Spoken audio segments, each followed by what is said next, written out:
Madame, Messieurs, bonjour. Merci de choisir Savane TV pour vous informer. À la une, le 30 décembre 2023, l'Assemblée législative de transition a adopté la révision de la Constitution pour consacrer les langues nationales en langue officielle. Une révision qui établit en même temps le français et l'anglais comme langue de travail.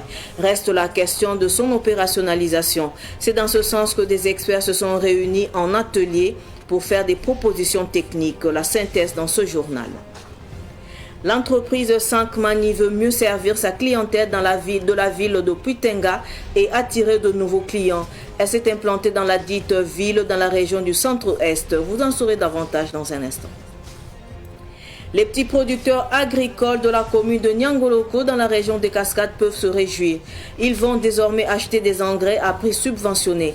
Une opération rendue possible grâce à la collaboration de la Société coopérative des commerçants d'intrants et de matériel agricole du Burkina Faso et l'IFC. Plus de détails dans cette édition. MySonar, c'est la nouvelle plateforme numérique de Sonar Assurance présentée à la presse le 18 avril 2024 à Ouagadougou. Un nouvel outil numérique qui fédère les services digitaux de Sonar. L'objectif étant de rapprocher les services de la clientèle. Sidiki Cabré, reportage. Avec MySonar, l'assureur s'adapte à l'évolution numérique croissante pour offrir un accès simplifié et efficace à ses services. Cette plateforme numérique, dénommée MySonar, regroupe 11 services et vise à simplifier à 90% les besoins de la clientèle. Nous avons conçu MySonar en gardant à l'esprit les besoins changeants de nos clients et les exigences d'un monde de plus en plus numérique.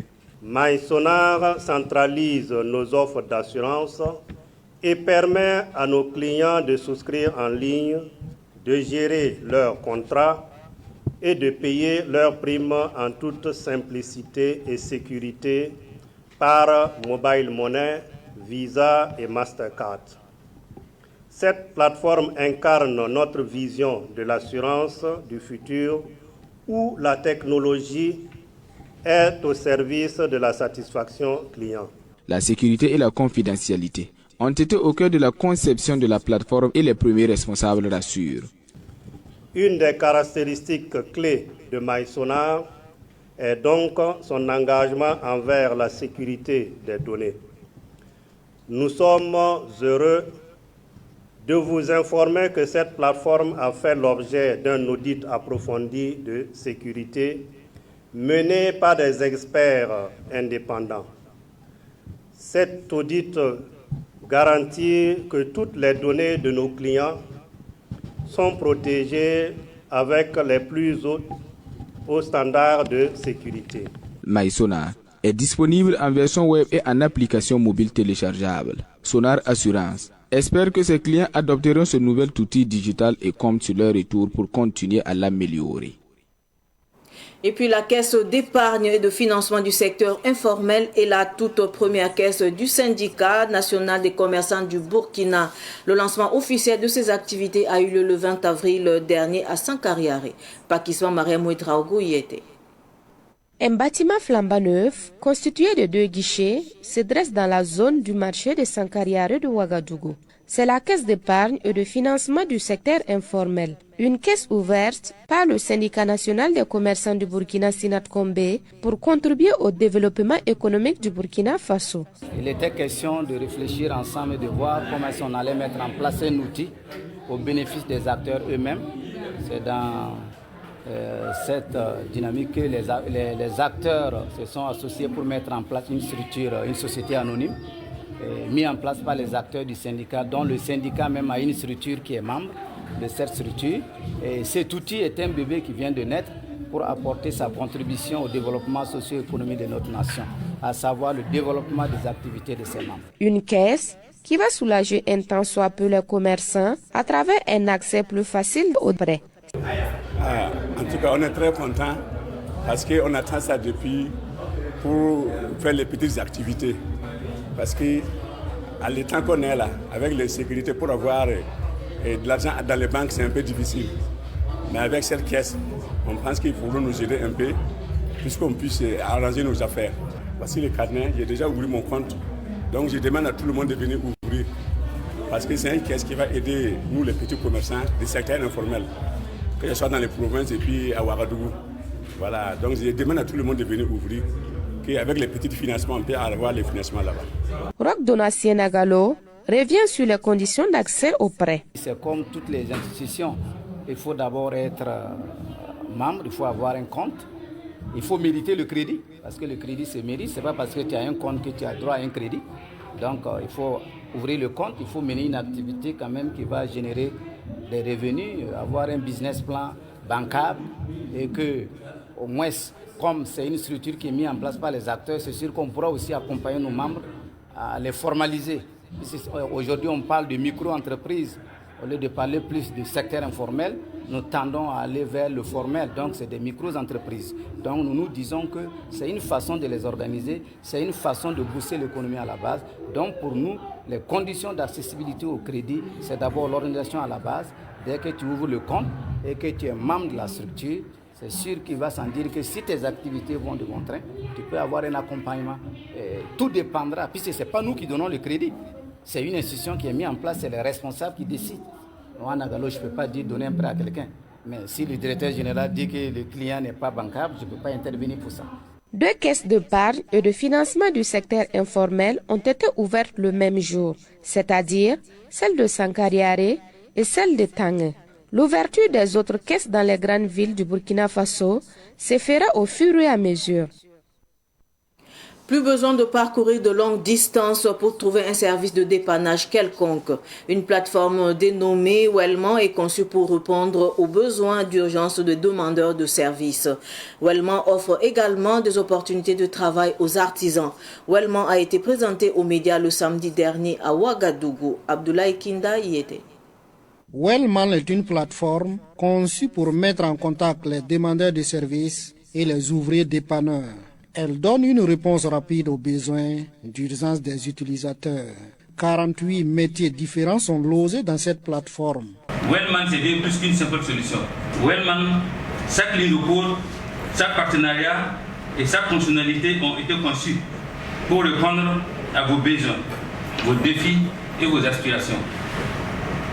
Wellman incarne notre vision d'une approche proactive face aux pannes qui surviennent en offrant une réponse rapide et fiable. Wellman offre une solution innovante en connectant les utilisateurs et ouvriers dépanneurs et techniciens compétents les plus proches, permettant ainsi une réponse rapide aux besoins urgents. En plus de cela, Wellman offre une opportunité aux techniciens du bâtiment d'étendre leur clientèle et de développer des réseaux professionnels. Nos usagers auront accès à un catalogue de 48 métiers répartis en 12 catégories, allant de l'électricité à l'informatique, en passant par la sécurité électronique, la télédistribution, le bricolage, la décoration, le déménagement, le ferraillage, la menuiserie, la plomberie et le bien-être et quincaillerie. La fiabilité du système de sécurité est aussi garantie avec Wellman. Elle offre également des opportunités aux femmes. La coiffure, l'art culinaire, le maquillage et les soins corporels.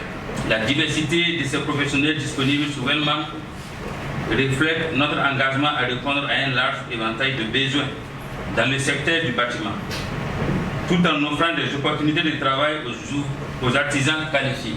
L'accès à la plateforme Wellman est gratuit pour les utilisateurs et un prix forfaitaire pour les techniciens. 7 200 francs l'année et 3 600 francs le semestre.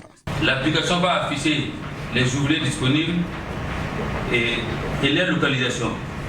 Quand il s'agit de la personne qui prendra la charge sa requête, les coordonnées de l'ouvrier s'affichent. Pour l'ouvrier dépanneur, il crée un compte en enseignant son nom, téléphone et sa géolocalisation. L'ouvrier a la possibilité de choisir plusieurs qualifications si expérience acquise. Wellman existe actuellement à Ouagadougou et compte s'implanter dans les autres localités du Burkina. Le promoteur invite la population à se l'approprier. Je vous le disais en titre, l'entreprise 5 Mani se déporte dans la région du Centre-Est. Cette entreprise de transfert d'argent s'est installée aux côtés de sa clientèle du Centre-Est pour la reconquête de nouveaux adhérents. Cette nouvelle agence 5 Mani a été inaugurée le samedi dernier dans la ville de Puitenga. Germaine Faram. C'est dans la ville de Puitenga que 5 Monnaie a installé son agence régionale du Centre-Est au regard de son poids économique, une décentralisation de ses services pour une meilleure satisfaction de sa clientèle. Puitenga, économiquement, c'est une ville qui bouge, c'est une ville solide. Ce n'est pas seulement parce qu'on est de Puitenga qu'on a ouvert l'agence, c'est parce que Puitenga mérite une agence digne de ce nom. Donc les objectifs sont multiples. Être proche de nos utilisateurs, de nos agents et de nos distributeurs et en même temps participer au développement économique de la ville et du pays. 5 Monnaie, c'est une entreprise 100% burkinabé et s'investir dans 5 Monnaie, c'est investir également pour le développement de la localité et pour le développement du pays. En plus des transferts d'argent, dépôt de traits, nous proposons également à la population de Puitenga les services de paiement marchand, les services de paiement de carburant, les services de paiement d'unités de prix de communication. Dans son élan pour mieux répondre aux demandes de sa clientèle, 5 Monnaie envisage mettre à sa disposition des services de paiement des factures de la Sonabel, de l'ONEA, des impôts, de l'abonnement Canal+, et tout autre service étatique. Au regard de l'apport économique de 5 Monnaie, le ministre d'État en charge de la fonction publique, Passolma Bazier, s'est déplacé pour l'occasion. Pour lui, la création de 5 Monnaie est bénéfique économiquement pour toute la population burkinabé. Aujourd'hui, en termes d'économie, de retrait, de dépôt, de transfert et autres, chacun de nous, autant que nous sommes ici, 5 Monnaie a permis à tout un chacun d'économiser des centaines de milliers de francs CFA. Et je m'explique. Avant qu'il n'arrive, les transferts et autres, c'est au minimum 5%. 5%, 8%. Ils sont arrivés, ils ont dit, dès lors qu'on va pour un retrait, c'est 1%. Et si on fait un transfert, c'est 0%. Mais ceux qui faisaient les 5%, 8%, ils étaient bien au courant que c'était faisable. Mais ils ne l'ont pas fait. Ce n'est pas un Chinois qui est venu ramener les questions de retrait à 1%. Ce n'est pas un Zimbabwéen qui est venu ramener ça à 1%. Ce n'est pas un Américain. Ce sont des Burkinabés. Grandi Burkinabé, évolué Burkinabé en termes de pays des hommes intègres, c'est ce comportement qu'il faut avoir. Nous avons les capacités essentielles, intrinsèques, au niveau national pour que le pays puisse bien se développer. L'agence régionale 5 Monnaie du Centre-Est couvre également des villes de la région du Plateau central et des communes de la province de Namentenga. Le Front de défense pour la patrie a tenu une conférence de presse le vendredi dernier. Face aux médias, il a expliqué que le Burkina n'a pas besoin d'élections pour le moment. Pour cette structure qui assure la veille citoyenne, la transition a pris la bonne direction pour un développement durable du Burkina Faso. Écoutons le président du Front de défense pour la patrie, Alassane Sawadogo, au micro d'Abdoulaye Kinda. Quand nous on dit de changer un président, c'est quand on remarque que celui-là qui est là n'est pas capable de finir avec les problèmes. Mais si on a un président qui est à la hauteur de finir avec ce que nous voulons, et vous vous demandez qu'on le change, bon, qu'est-ce que vous voulez? Aujourd'hui, nous voyons des exemples, comme je vous ai cité, l'acquisition en armement, c'est-à-dire des propositions, des ouvertures d'usines, que certains présidents ont fait 20 ans, 10 ans, ils n'ont pas pu le faire. Et nous savons que d'ici 10 ans, toutes ces propositions mises en place, la réalisation rendra le Burkina Faso un pays économiquement plus que d'autres pays. Et si on dit qu'il faut enlever ce dernier-là, celui qui m'a montré le chemin auquel je dois réussir, celui qui m'a montré le chemin auquel je dois développer mon pays, on dit bon, il faut l'enlever, il faut amener quelqu'un qui va barrer ce chemin-là encore pour m'amener à zéro, de vous à moi. Je vais comment? Donc la date de la prolongation de la transition dépend du peuple burkinabé. C'est quand le peuple décidera qui sera la date limite du président camarade capitaine Ibrahim Traoré. Quand nous sommes sortis du 30 septembre, on ne l'avait même pas demandé tu vas faire combien de temps, on dit c'est toi le président. Et jusqu'à présent, on dit c'est toi le président. Nous voulons que le Burkina Faso soit comme la Chine, en puissance économique. Nous voulons que le Burkina Faso soit comme les autres pays que nous désirons avoir. Et le camarade capitaine Ibrahim Traoré est venu, il nous a dit clairement ce qu'il va faire, et c'est visible. Et il a commencé. Direction Nyangoloko, la société coopérative des commerçants d'intrants et de matériel agricole du Burkina Faso, en collaboration avec l'IFDC à travers son initiative Sustain Africa Burkina, apporte sa contribution à l'amélioration de la sécurité alimentaire. Elle met à la disposition de petits producteurs agricoles de la commune de Nyangoloko des engrais à prix subventionné. Le point avec Sylvie Nankelsé. La société coopérative des commerçants d'intrants et de matériel agricole du Burkina Faso accompagne l'initiative présidentielle pour l'agriculture. Elle et son partenaire IFDC offrent aux producteurs de la commune de Nyangoloko de l'engrais à prix subventionné. Pour cette campagne agricole, plus de 100 000 producteurs pourront acheter le sac d'engrais à 22 000 francs CFA au lieu de 31 000 francs CFA sur le marché. El Adjarouna Zoundi est le président du conseil d'administration de la société coopérative. Les petits producteurs nous ont dit tourner autour de 31 000. Alors donc nous avons regardé avec les 15 et 25% que le projet Sustain apporte en appui, et que cela tournait entre 545 sur le sac. Et comme la société coopérative, sa vision est de contribuer à rendre accessibles les intrants agricoles de qualité. C'est également notre soutien au niveau du ministère. Et nous nous sommes dit chaque année, comme nous le faisons, cette année on va apporter également cet appui à l'initiative Sustain Africa. Parce que comme on nous le dit, quand on lave ton dos, il faut également laver ton visage. Donc nous apportons, vous allez voir que globalement, le coût sera réduit à 9 000 sur le sac. Donc au lieu de 31 000, les producteurs pourront l'avoir à 22 000 le sac. Pour la représentante de l'IFDC, le projet Sustain Africa vise à soutenir 100 000 petits producteurs agricoles. Nous visons donc à atteindre 100 000 petits producteurs parce que ce sont les producteurs qui sont les plus vulnérables et dans la chaîne de valeur et qui n'ont pas assez les moyens financiers nécessaires pour avoir accès aux engrais de qualité. Maïmouna Soma, chef de la zone d'appui technique agricole de Nyangoloko, a salué cette initiative pour non seulement le coût réduit de l'engrais, mais aussi sa qualité. Dans notre commune ici, nous sommes confrontés à de sérieux problèmes, surtout d'engrais. Puis il y a le coût aussi sur le marché. Voilà, donc à l'approche de cette campagne-là, en tout cas, nous sommes contents de recevoir en tout cas, le projet qui va nous permettre en tout cas, de régler un tant soit peu ce problème d'engrais. Les producteurs présents à la séance de sensibilisation sur l'utilisation des engrais solides et liquides ont traduit toute leur reconnaissance aux initiateurs.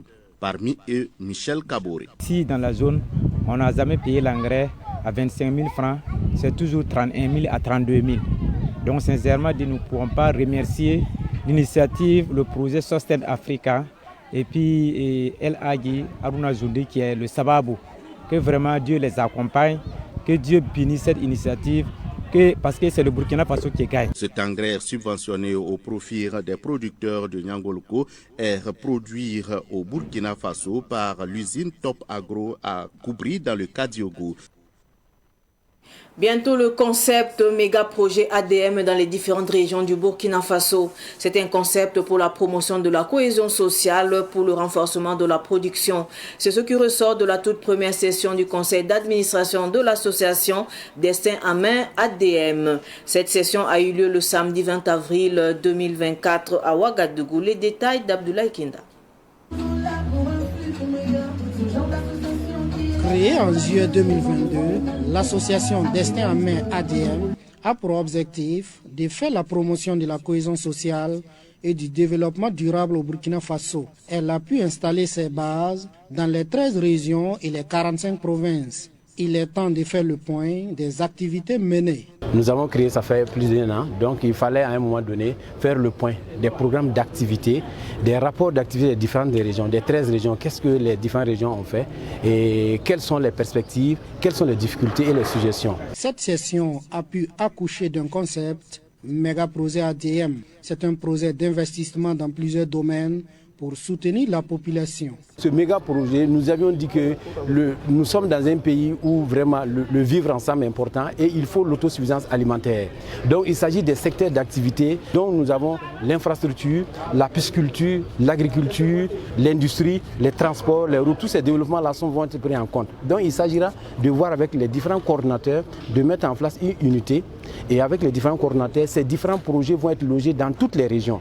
Et chaque région va travailler en sorte que ces différents projets-là puissent se développer. Maintenant, nous allons arbitrer par rapport à l'agriculture, par rapport à la pisciculture, par rapport au tissage. Donc, quelle est la région qui va prendre ce projet? Quelle est la région qui va prendre? Donc, après, les fonds vont être mis en place. Il y aura un temps, même pour pouvoir faire une étude. Et après, nous allons faire l'arbitrage, envoyer dans toutes les régions ces projets et les différents coordinateurs vont travailler pour pouvoir booster ces projets afin que le développement puisse être une réalité. De nos jours, l'association Destin en main compte plus d'1 million de membres et bientôt, son président entend vulgariser le concept méga projet ADM dans les différentes régions. Sa mise en œuvre durera 5 ans.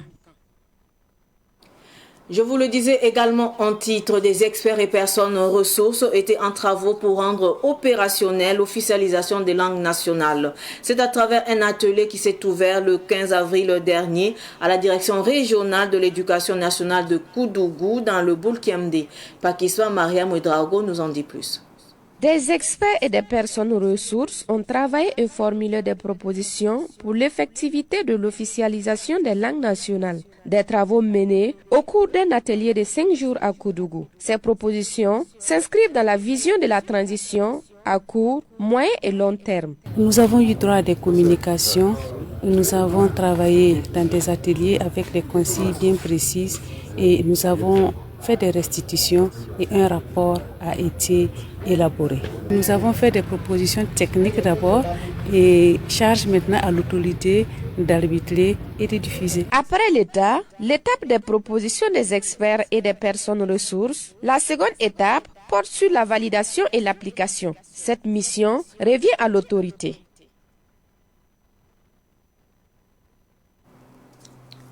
Page culture à présent. La Confédération nationale de la culture a orchestré la nuit du sursaut patriotique le vendredi dernier au mémorial des héros nationaux de Ouaga 2000. Cette soirée a rassemblé slameurs, humoristes, artistes et chanteurs autour d'un objectif commun, promouvoir le patriotisme, appeler la paix et soutenir les FDS et VDP. Sidiki Kabri.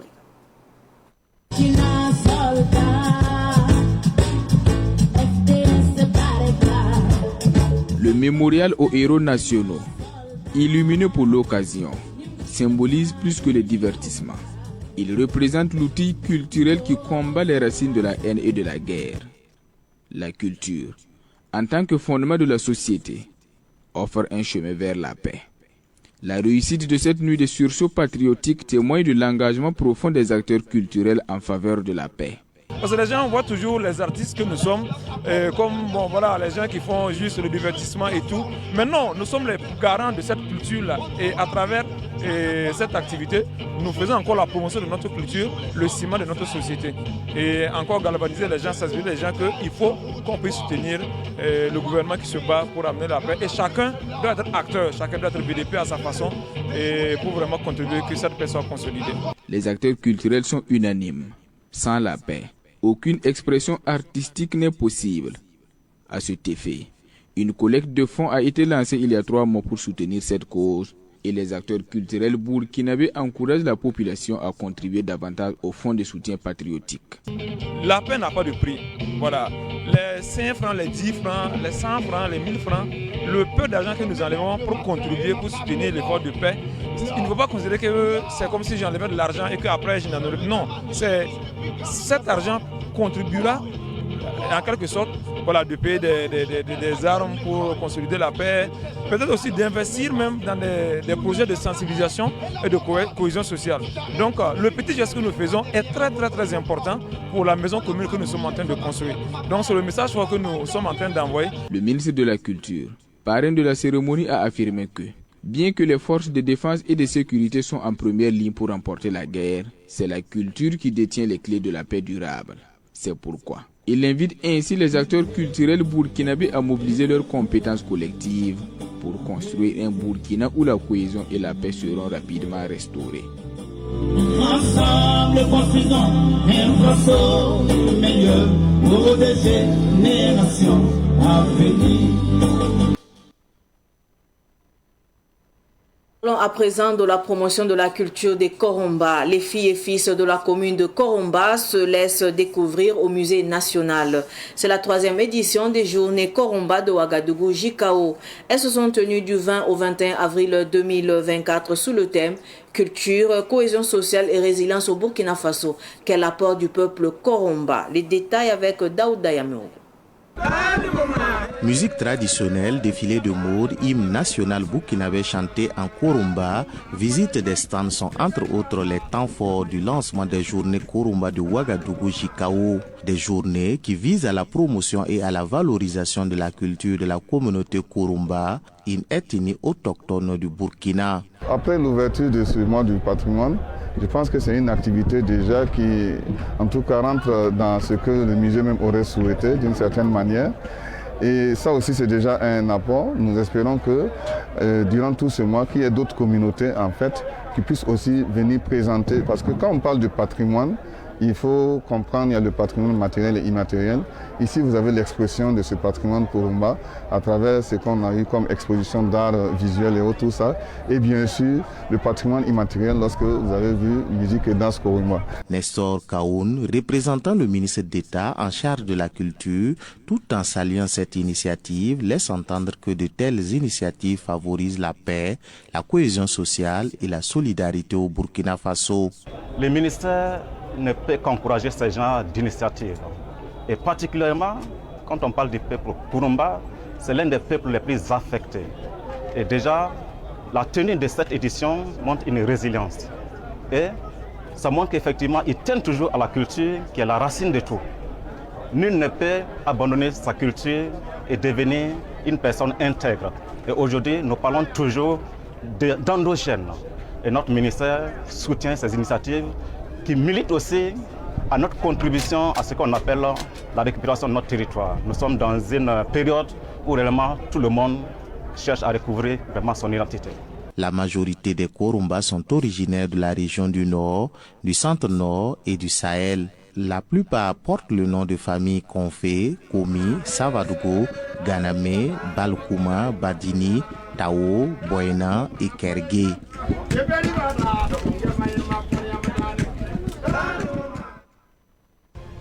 Ainsi prend fin cette édition d'information. Merci pour votre fidélité. Au revoir.